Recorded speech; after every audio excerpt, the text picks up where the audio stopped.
Hello, I'm Fowl Gaming, otherwise known as Charlie, and welcome to episode 27 of Coop Corner Chat. So for those that are relatively new to my channel, as I haven't done one of these videos for a short while, Coop Corner Chat is a playlist where I discuss different gaming topics, sometimes controversial, sometimes just general news updates.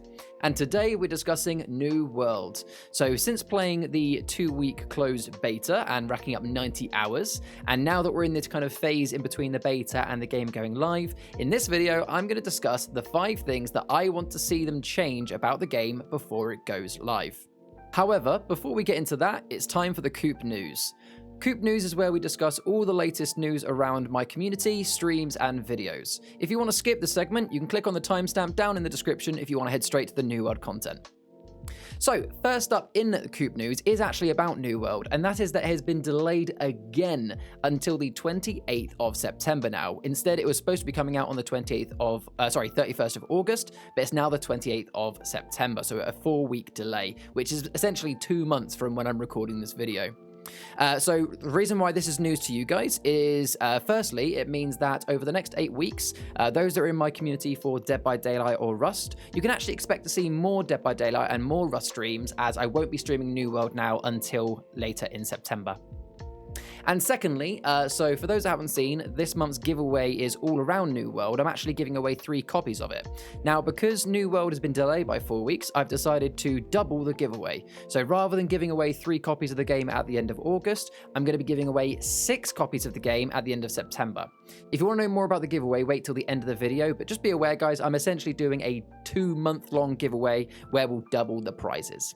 In terms of my current streaming situation, so for those that haven't been keeping up to date with the Discord and my streams, I've been suffering quite a lot with my mental health recently, so I've been struggling to find the motivation and time and energy to stream. Just to keep you guys briefly updated, I am getting all the support I need, and I'm still aiming to do 2 evening streams a week and 1 weekend stream. However, there is no guarantee for that, so if you do see a week where I don't stream at all, or maybe a couple of weeks, please understand that I am trying to, but sometimes, as some content creators out there will understand, sometimes the energy and motivation isn't there. But thank you for everyone that has been sticking with me and looking after me and being very understanding. Lastly, for Coop News, just a quick little bit of a teaser. What you can expect in the next 4 weeks is I've got a couple of duo streams planned. I'm not going to say with who on this video, but one of which will be an Apex stream. Another one will actually be Sea of Thieves and potentially some drawing. So hopefully you guys will be there to catch that. Keep an eye on the Discord and Twitter for more dates about those. Okay then, so now let's get to the main topic of today's video, which is all about New World. So I played the New World closed beta, which recently ended. I managed to get in 90 hours, which is quite impressive considering I work full-time and stream other games. And I want to discuss, now we're kind of in this limbo between the closed beta ending and the game waiting for full launch, what things that I would like to see change before go live. Now, firstly, I just want to mention that I'm not going to be talking about, stability and bugs, because that is not something that we should be hoping for. That's something that we should be expecting them to fix before go live. So yes, obviously, stability and bugs will be fixed, or we should be fixed, but I'm not going to discuss that in my video today. Secondly, if it's not obvious, guys, this is just my opinion. An MMORPG, by its very nature, is played differently by every single person. Everyone gets out of an MMORPG what they put into it, and you can play an MMORPG in whichever style you want. So therefore, everyone is always going to have varying opinions on what is overpowered, underpowered, what needs to be changed, etc. So these are the 5 things that I would personally like to see change before go live to make the game a better experience, in my opinion. So number 1 on my list is all around traveling. If you have been playing the closed beta or looking at the forums or Reddit or just any real social media about New World, you must have come across someone complaining that traveling around New World is tedious. And to be honest, it is. In the current game as it sits, there is no way of mounting up to run faster. There's no sprinting. There is fast travel, but it's only between settlements and portals, which you have to actually run to one of them to teleport. So if you were in kind of like a bit of a situation where you had one up here, one down there, and one over here, and you were directly in the middle, you have no choice but to run to get to one of them to teleport. And that can sometimes be, 3, 4, 5, maybe more minutes running, which isn't ideal. And don't get me wrong, in an MMO, running around is fine because you gather resources, you kill mobs, you see beautiful scenery, but it does get tedious, especially when there are quests in this game game where you've got to run 5-10 minutes that way just to kill 5 things, and there's no fast travel, so you've got to run 5-10 minutes back. So what I'd like to see change in the game, my personal favorite idea for how they could fix this, is one that I haven't actually seen anyone else mention so far. And there's already a brilliant mechanic in the game where you can build campfires. These campfires can be built really cheaply, and they act as a respawn point as well as a crafting table for out in the wild. Now, I see no reason why they can't make it so that these could be kind of like infused with magic, or, you know, they could have magic elements when you build them. Maybe you might need to put in a few extra materials to make it do this, but then it should be able to act as a fast travel point. So therefore, you still have to run to a quest area. That makes sense. You can't just teleport everywhere for free. You still have to run to the area that you have to do the quest. But once you've completed the quest, you can just place down a campfire and use that as a fast travel point to go back to the settlement. And the beauty is your campfire stays there for at least an hour unless you make a new one. So if your quest keeps sending you back to the same place between the settlement, you can then keep teleporting until that quest is done. I think personally this would be a really, really good way of fixing the solution. It means you still got to run to new areas, you still have that element of running if it's somewhere you haven't explored, but you have an option to be able to set down that fast travel point. Now, obviously, another fix would be to simply add mounts, which would be obviously a lot of work for them to put into the game, but it's something the community would like to see. Or even just something as simple as a sprint mode where your character runs at double or triple speed at the use of stamina, so you can't use it forever. Either way, they need to implement something because currently fast travel is just not enough. So number 2 on my list is all around when you're in a group. So MMORPGs, let's be honest, are designed to be played together. You can play it solo, not saying you can't, nothing wrong with that. However, let's be honest, you have more fun with friends. Maybe that's subjective. Now, one thing I found in the New World closed beta is that when I wanted to quest with my friends, yes, you can group up together, you can meet up at the same point, and you can run and do quests. The issue is, unless you are on the exact same path, as in you're at the same main quest point or the same side quest point, you're going to be on different quests at the same time.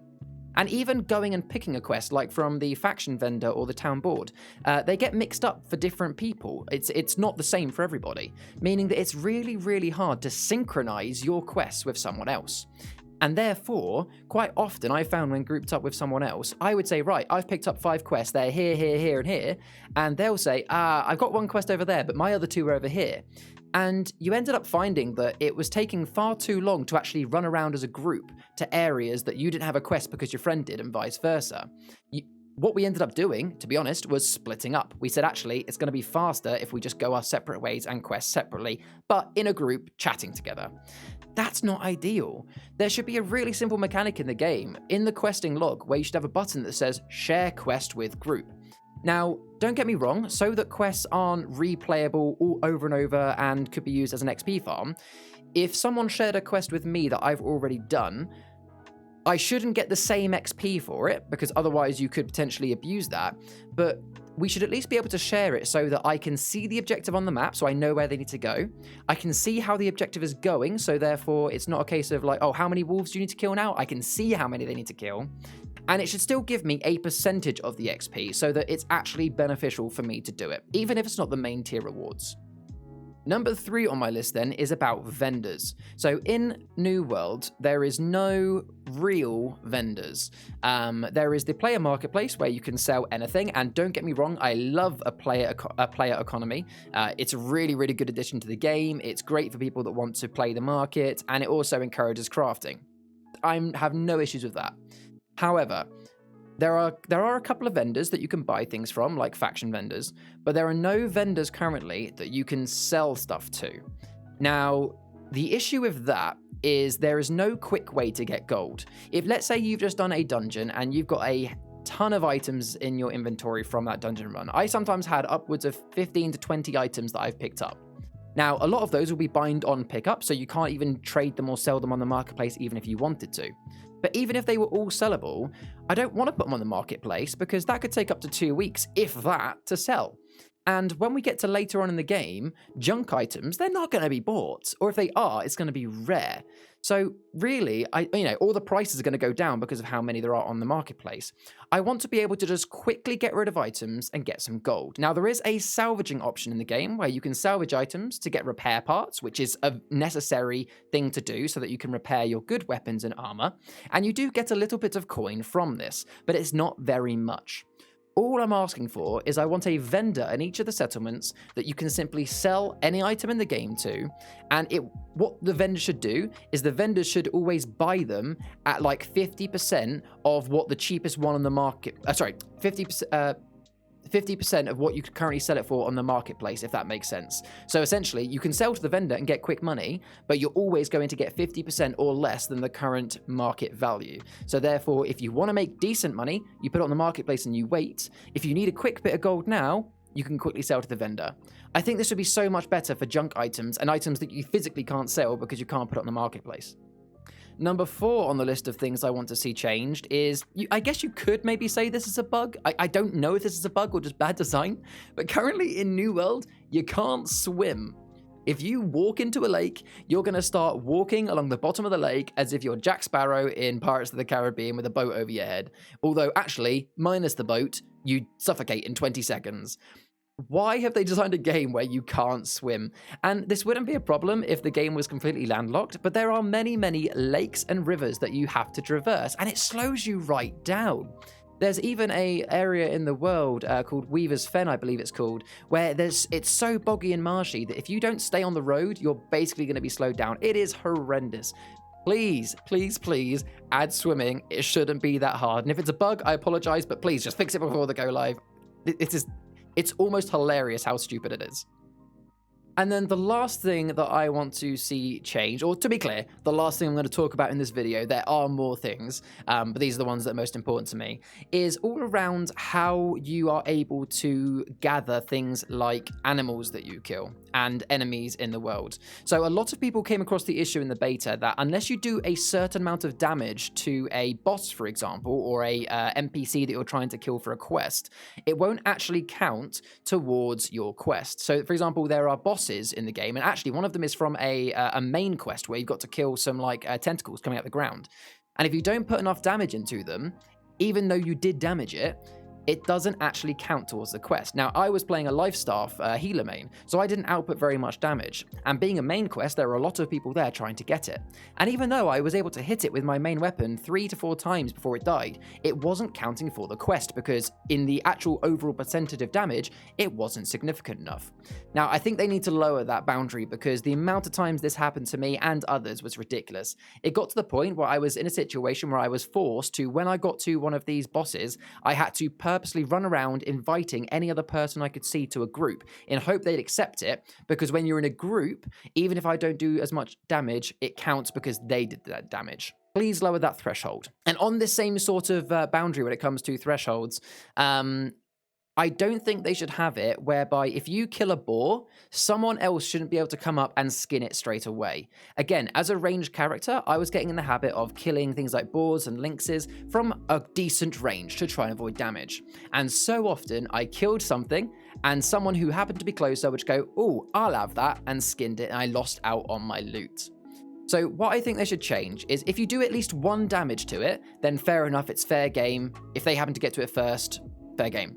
But if no one else has done damage to it, I feel like that boar should be locked to me until I skin it, or a timer. Maybe like a 30-second timer where for 30 seconds, no one can loot it but me. I can loot it, and after that it goes. Or if I don't loot it, after 30 seconds, it becomes unlocked for someone else to harvest. Or alternatively, if you're in a group with someone, that should be part of the same group. So basically anyone in the group can harvest it, or if in 30 seconds someone else in the wild can do it. I think this would just be better so there's less griefing, and just, I'll be honest, I don't see anyone that's going to turn around and say that isn't a good idea. But I'm sure you'll tell me in the comments anyway. Speaking of which, guys, if you have anything that you want to see change before the game goes live, then please let me know in the comments. Before we wrap up this video, though, let me talk about the giveaway. So we're doing a 2-month-long giveaway, so it's going to be spanning until the end of September. I'm going to be doing the draw on the 27th of September. I'm giving away 6 copies of New World. Yes, that's right, 6 copies of New World. So if you haven't picked up a copy yet, or maybe you've got some friends that you know can't afford it and need one, then get them in this giveaway, because I don't think there's going to be that many in it, if I'm honest, and they have a chance to win a copy. Now, all you have to do to get your copy is leave a comment below any of my New World videos that includes this one or the 2 that are back on my channel. Leave a comment underneath any of them, and end your comment with the hashtag #NewWorldMMO. If you do that, you will get an entry into the giveaway. You don't have to be there for the giveaway stream. If you win, I will reply back to your comment and let you know you've won and DM you with the code. Well, thank you very much for watching, guys. I appreciate it, and I hope you've enjoyed it. If you have any comments, then let me know down below. If you enjoyed the video, as always, give it a like and subscribe. It really helps the channel. I've been Fowl Gaming. See you in the next one. Stay wholesome.